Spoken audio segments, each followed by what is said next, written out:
आज आहे 15/12/2025ची मुरली. महावाक्य आहे, गोड मुलांनो, तुम्ही आता रुहानी बाबांकडून रुहानी ड्रिल शिकत आहात. याच ड्रिलद्वारे तुम्ही मुक्तिधाम शांतीधाममध्ये निघून जाल. प्रश्न आहे, बाबा मुलांकडून पुरुषार्थ करून घेत राहतात, परंतु मुलांना कोणत्या गोष्टीमध्ये खूप स्ट्रिक्ट राहिले पाहिजे? उत्तर आहे, जुन्या दुनियेला आग लागण्यापूर्वी तयार होऊन स्वतःला आत्मा समजून बाबांच्या आठवणीमध्ये राहून बाबांकडून संपूर्ण वारसा घेण्याच्या बाबतीत खूप स्ट्रिक्ट राहायचे आहे. नापास व्हायचे नाही. जसे ते स्टुडंट नापास होतात तेव्हा त्यांना पश्चाताप होतो, जाणीव होते की आपले 1 वर्ष फुकटचे वाया गेले. काही जण तर म्हणतात, नाही शिकले तर काय झाले, परंतु तुम्हाला खूप स्ट्रिक्ट राहायचे आहे. शिक्षकाला असे म्हणावे लागू नये की टू लेट, अर्थात उशीर झाला. ओम शांती. रुहानी बाबा रुहानी मुलांना रुहानी पाठशाळेमध्ये डायरेक्शन देत आहेत, किंवा असे म्हणा की मुलांना ड्रिल शिकवत आहेत. जसे टीचर्स डायरेक्शन देतात किंवा ड्रिल शिकवतात ना, हे रुहानी बाबा देखील मुलांना डायरेक्ट सांगत आहेत. काय सांगत आहेत? मन मना भव. जसे ते म्हणतात, अटेन्शन प्लीज, बाबा म्हणतात मन मना भव. ही जशी प्रत्येकजण आपल्यावर कृपा करतात, बाबा म्हणतात, मुलांनो मामेकम, अर्थात मज एकाची आठवण करा, अशरीरी बना. हे रुहानी आत्म्यांना रुहानी बाबाच शिकवतात. ते आहेत सुप्रीम टीचर. तुम्ही आहात नायब टीचर, अर्थात सहाय्यक शिक्षक. तुम्ही देखील सर्वांना म्हणता, स्वतःला आत्मा समजा, बाबांची आठवण करा, देही अभिमानी भव. मन मना भवचा अर्थ देखील हाच आहे. मुलांच्या कल्याणाकरिता डायरेक्शन देतात. स्वतः कोणाकडून शिकलेले नाहीत.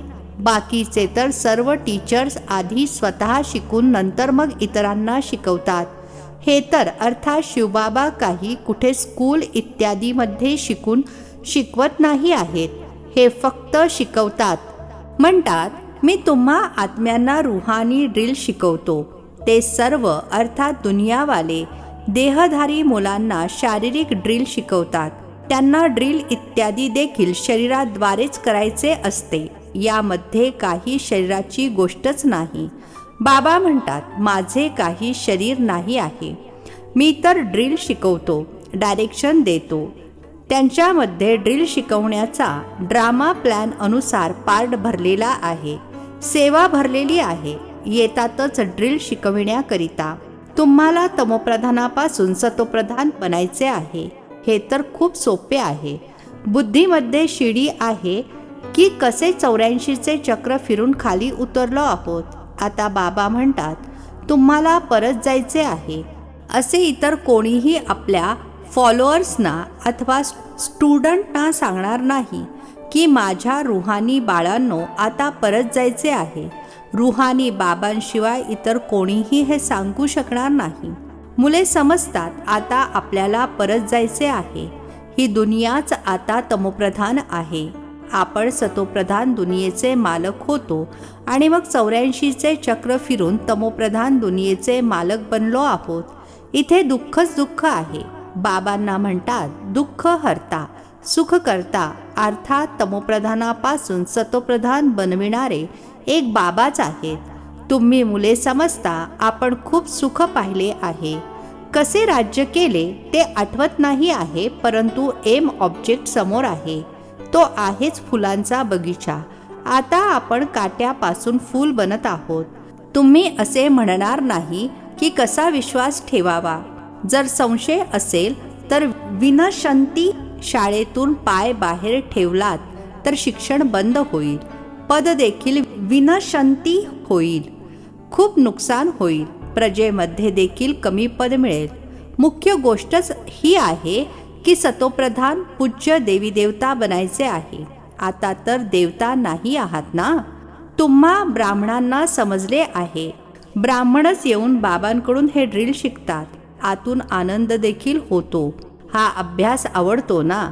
भगवानुवाच आहे, भले त्यांनी श्रीकृष्णाचे नाव घातले आहे, परंतु तुम्ही समजता श्रीकृष्णाने काही हे ड्रिल शिकवलेले नाही आहे. हे तर बाबा शिकवतात. श्रीकृष्णाची आत्मा जी विविध नावे रूपे धारण करत तमोप्रधान बनली आहे, तिला देखील बाबाच शिकवतात. बाबा स्वतः शिकत नाहीत, बाकीचे सर्व कोणा न कोणाकडून शिकतात. जरूर हे आहेतच शिकविणारे रुहानी बाबा तुम्हाला शिकवतात. तुम्ही मग इतरांना शिकवता. तुम्ही 84 जन्म घेऊन पतित बनला आहात. आता पुन्हा पावन बनायचे आहे. त्यासाठी रुहानी बाबांची आठवण करा. भक्ती मार्गामध्ये तुम्ही गात आला आहात, हे पतित पावन. आता देखील तुम्ही कुठेही जाऊन पहा. तुम्ही राज ऋषी आहात ना? कुठेही हिंडू फिरू शकता. तुम्हाला कोणतेही बंधन नाही आहे. तुम्हा मुलांना हा निश्चय आहे. बेहदचे बाबा सेवेकरिता आलेले आहेत. बाबा मुलांकडून शिकवण्याचा पगार कसा घेतील? टीचरचीच मुले असतील तर मोफत शिकवतील ना? हे देखील मोफत शिकवतात. असे समजू नका की आपण काही देतो. ही काही फी नाही आहे. तुम्ही देत काहीच नाही. इथे तर रिटर्नमध्ये खूप घेता. लोक दान पुण्य करतात तर समजतात रिटर्नमध्ये आपल्याला दुसऱ्या जन्मामध्ये मिळेल. ते तर अल्पकाळाचे क्षणभंगूर सुख मिळते. भले मिळते दुसऱ्या जन्मामध्ये, परंतु ते खाली नेणाऱ्या जन्मामध्ये मिळते. शिडी उतरतच येताना. आता तुम्ही जे करता ते आहे चढत्या कलेमध्ये जाण्यासाठी. कर्माचे फळ म्हणतात ना? आत्म्याला कर्माचे फळ मिळते. या लक्ष्मी नारायणाला देखील कर्मांचेच फळ मिळाले आहे ना? बेहदच्या बाबांकडून बेहदचे फळ मिळते. ते अर्थात भक्तीमध्ये मिळते इनडायरेक्ट. ड्रामामध्ये नोंदलेले आहे. हा देखील पूर्वनियोजित ड्रामा आहे. तुम्ही जाणता आपण कल्पानंतर येऊन बाबांकडून बेहदचा वारसा घेणार. बाबा आमच्यासाठी येऊन स्कूल बनवतात. त्या गव्हर्नमेंटच्या तर आहेत देहधारींसाठी शाळा, जिथे विविध प्रकारे अर्धे कल्प शिकत आले आहेत. आता बाबा 21 जन्मांकरिता सर्व दुःख दूर करण्यासाठी शिकवत आहेत. तिथे तर आहे राजाई, त्यामध्ये नंबरवार तर येतातच. जसे इथे देखील राजा राणी, वजीर, प्रजा इत्यादी सर्व नंबरवार आहेत. हे आहेत जुन्या दुनियेमध्ये. नवीन दुनियेमध्ये तर फार थोडे असतील. तिथे खूप सुख असेल. तुम्ही विश्वाचे मालक बनता. राजा महाराजा होऊन गेले आहेत. ते किती आनंद साजरा करतात. परंतु बाबा म्हणतात त्यांना तर मग खाली घसरायचेच आहे. घसरतात अर्थात पतित होतात तर सगळेच ना? देवतांची देखील हळूहळू उतरती कला होते. परंतु तिथे रावण राज्यच नाही आहे. त्यामुळे सुखच सुख आहे. इथे आहे रावण राज्य. तुम्ही जसे चढता तसे उतरता देखील. आत्मे देखील रूप धारण करता करता खाली उतरत आले आहेत. ड्रामा प्लॅन अनुसार कल्पापूर्वीप्रमाणे घसरून तमोप्रधान बनले आहेत. काम चितेवर चढल्यानेच दुःख सुरू होते. आता आहे अतिदुःख. तिथे मग अतिसुख असेल. तुम्ही राजऋषी आहात. त्यांचा आहेच हठयोग. तुम्ही कोणालाही विचारा, रचता आणि रचनेच्या आदी मध्य अंताला जाणता का? तर नाही म्हणून सांगतील. विचारतील तेच जे जाणतात. स्वतःच जाणत नाहीत तर विचारतील तरी कसे? तुम्ही जाणता ऋषी मुनी इत्यादी कोणीही त्रिकालदर्शी नव्हते. बाबा आम्हाला त्रिकालदर्शी बनवत आहेत. हे बाबा अर्थात ब्रह्मा बाबा जे विश्वाचे मालक होते, त्यांनाच ज्ञान नव्हते. या जन्मामध्ये देखील 60 वर्षांपर्यंत ज्ञान नव्हते. जेव्हा बाबा आले आहेत तेव्हा देखील हळूहळू हे सर्व ऐकवत जात आहेत. भले निश्चयबुद्धी बनतात तरी देखील माया अनेकांना खाली कोसळवत राहते. नावे सांगू शकत नाही तर निराश होतील. समाचार तर येतात ना? वाईट संगत लागली, नवीन लग्न झालेल्यांची संगत लागली आणि चलबिचल झाला. मग म्हणतात मी लग्न केल्याशिवाय राहू शकत नाही.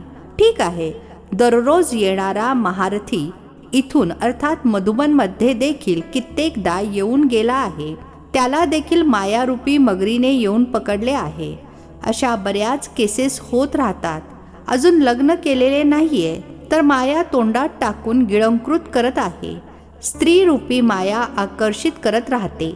मगरीच्या तोंडामध्ये येऊन पडले आहेत आणि मग हळूहळू गिळून टाकेल. कोणी चुका करतात किंवा बघितल्याने चंचल होतात. समजतात आपण वरून एकदम खाली खड्ड्यामध्ये कोसळणार. मग सर्व म्हणतील खूप चांगला मुलगा होता, आता बिचारा गेला, साखरपुडा झाला आणि हा मेला. बाबा तर मुलांना नेहमी लिहित असतात, दीर्घायुष्य लाभो. कुठे मायाचा वार जोराने लागू नये. शास्त्रांमध्ये देखील अशा काही गोष्टी आहेत ना. आताच्या या गोष्टींनंतर गायल्या जातील. तर तुम्ही पुरुषार्थ करत राहा. असे होऊ नये की मायारूपी मगर गिळंकृत करून टाकेल. विविध प्रकारे माया पकडते. मुख्य महाशत्रू आहे कामविकार. यांच्यापासून स्वतःला खूप सांभाळायचे आहे. पतित दुनिया मग पावन दुनिया कशी बनत आहे ते तुम्ही बघत आहात. गोंधळून जाण्याचा प्रश्नच नाही. फक्त स्वतःला आत्मा समजून बाबांची आठवण केल्याने सर्व दुःख दूर होतात. बाबाच पतित पावन आहेत. हे आहे योगबल. भारताचा प्राचीन राजयोग खूप प्रसिद्ध आहे. समजतात क्राइस्टच्या 3000 वर्षांपूर्वी पॅराडाईज होता तर जरूर इतर कोणताही धर्म नसावा. किती सोपी गोष्ट आहे, परंतु समजत नाहीत. आता तुम्ही समजता ते राज्य पुन्हा स्थापन करण्यासाठी बाबा आलेले आहेत. 5000 वर्षांपूर्वी देखील बाबा आले होते. जरूर हेच ज्ञान दिले असेल जसे आता देत आहेत. बाबा स्वतः म्हणतात, मी कल्प संगमावर साधारण तनामध्ये येऊन राजयोग शिकवतो. तुम्ही राजऋषी आहात, अगोदर नव्हता. बाबा आलेले आहेत तेव्हापासून बाबांजवळ राहत आहात. शिकता देखील, सेवा देखील करता. स्थूल सेवा आणि सूक्ष्म सेवा. भक्ती मार्गामध्ये देखील सेवा करतात आणि मग घरदार देखील सांभाळतात. बाबा म्हणतात, आता भक्ती पूर्ण झाली, ज्ञान सुरू होत आहे. मी येतो ज्ञानाद्वारे सद्गती देण्यासाठी. तुमच्या बुद्धीमध्ये आहे आपल्याला बाबा पावन बनवत आहेत. बाबा म्हणतात, ड्रामा अनुसार तुम्हाला रस्ता सांगण्यासाठी आलो आहे. टीचर शिकवत आहेत. एम ऑब्जेक्ट समोर आहे. हे आहे उच्च ते उच्च शिक्षण. जसे कल्पापूर्वी देखील समजावून सांगितले होते तेच समजावून सांगत राहतात. ड्रामाची टिकटिक चालत राहते. सेकंद बाय सेकंद जे होऊन गेले आहे ते पुन्हा 5000 वर्षांनंतर रिपीट होईल. दिवस निघून जातात. हा विचार इतर कोणाच्याही बुद्धीमध्ये नाही आहे. सतयुग, त्रेता, द्वापर, कलयुग होऊन गेले आहे ते पुन्हा रिपीट होईल. होऊन देखील तेच गेले आहे जे कल्पापूर्वी झाले होते. बाकी थोडे दिवस आहेत. ते लोक लाखो वर्ष म्हणतात. त्याच्या तुलनेमध्ये तुम्ही देखील म्हणाल बाकी काही तास राहिले आहेत. हे देखील ड्रामामध्ये नोंदलेले आहे. जेव्हा आग लागेल तेव्हा जागे होतील. मग तर टू लेट होतात. तर बाबा पुरुषार्थ करून घेत राहतात. तयारीत बसा. टीचरला असे सांगावे लागू नये की टू लेट. नापास होणारे खूप पश्चाताप करतात. समजतात आपले वर्ष फुकटचे वाया जाईल. काही जण तर म्हणतात ना की नाही शिकलो तर काय झाले. तुम्हा मुलांना स्ट्रिक्ट राहिले पाहिजे. आम्ही तर बाबांकडून पूर्ण वारसा घेणार. स्वतःला आत्मा समजून बाबांची आठवण करायची आहे. यामध्ये काहीही त्रास होत असेल तर बाबांना विचारू शकता. हीच मुख्य गोष्ट आहे. बाबांनी आजपासून 5000 वर्षांपूर्वी देखील म्हटले होते, मामेकम अर्थात मज एकाची आठवण करा. पतित पावन मी आहे. सर्वांचा पिता मी आहे. श्रीकृष्ण काही सर्वांचा पिता नाही आहे. तुम्ही शिवाच्या पुजाऱ्यांना, श्रीकृष्णाच्या पुजाऱ्यांना हे ज्ञान ऐकवू शकता. आत्माच जर पूज्य बनली नसेल तर तुम्ही कितीही डोकेफोड करा, समजणार नाहीत. आता नास्तिक बनतात. कदाचित पुढे जाऊन आस्तिक बनतील. समजा लग्न करून घसरला तर नंतर पुन्हा येऊन ज्ञान घेईल, परंतु वारसा खूप कमी होईल. कारण बुद्धीमध्ये दुसऱ्याची आठवण येऊन बसली ती काढून टाकणे खूप अवघड होते. अगोदर पत्नीची आठवण, नंतर मुलाची आठवण येईल. मुलापेक्षाही पत्नी जास्ती आकर्षित करेल, कारण बऱ्याच काळाची आठवण आहे ना. मुलगा नंतर होतो, मग मित्र, नातलग, सासरची आठवण येते. पहिली पत्नी जिने खूप काळ साथ दिली आहे, हे देखील असेच आहे. तुम्ही म्हणाल आम्ही देवतांसोबत खूप काळ होतो, असे तर म्हणाल की शिवबाबांवर खूप काळापासून प्रेम आहे, ज्यांनी 5000 वर्षांपूर्वी देखील आम्हाला पावन बनवले. कल्पकल्प येऊन आमचे रक्षण करतात, तेव्हाच तर त्यांना दुःख हरता सुख करता म्हणतात. तुम्हाला अतिशय क्लिअर लाईन असणारे बनायचे आहे. बाबा म्हणतात, या डोळ्यांनी जे तुम्ही बघता ते तर कब्र दाखल होणार आहे. आता तुम्ही आहात संगमावर, अमर लोक येणार आहे. आता आपण पुरुषोत्तम बनण्यासाठी पुरुषार्थ करत आहोत. हे आहे कल्याणकारी पुरुषोत्तम संगम युग. दुनियेमध्ये बघत आहात काय काय होत आहे. आता बाबा आलेले आहेत, तर जुनी दुनिया देखील नष्ट होणार आहे. पुढे चालून अनेकांच्या लक्षात येईल, जरूर कोणी आलेला आहे जो दुनियेला परिवर्तित करत आहे. ही तीच महाभारत लढाई आहे. तुम्ही देखील किती हुशार बनला आहात. या खूप मंथन करण्याच्या गोष्टी आहेत. आपला श्वास व्यर्थ घालवायचा नाही. तुम्ही जाणता श्वास सफल होतात ज्ञानाद्वारे.